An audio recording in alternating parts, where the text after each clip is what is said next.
الدوري راح خلاص ومش راجع. خلاص الاهلي بطل للدوري المصري او بطل للوهم المصري. النادي الاهلي خلاص الدوري راح له بالسلامه، ومع الف سلامه يا بيراميدز. هتوحشيني والله. قمت بدور الكومبارس السنه دي 10/10. انت يا ابني ده بيراميدز لسه اول مين يا عم الحاج؟ بيراميدز خلاص دوره بيتلاشى بينتهي. هو انت هتاخد دوري ابطال وهتاخد دوري مصري وهتاخد كاس مصر ليه يا اخويا؟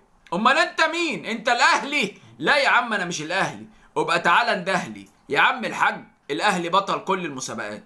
الاهلي عنده 44 والمنافس بتاعه عنده 13. فانت متخيل معايا الفيلم عامل ازاي؟ ريح بقى عشان الجو مريح. مبروك يا اهلي الماتش النهارده، طبعا مباراه هايله، والجون الاولاني اوفسايد وزي الفل، بس قشطه النادي الاهلي بيكسب. انا كسبت 5 يا عم. طب يا عم الف مبروك، برافو عليك وخليك مغمي عينيك. سلام.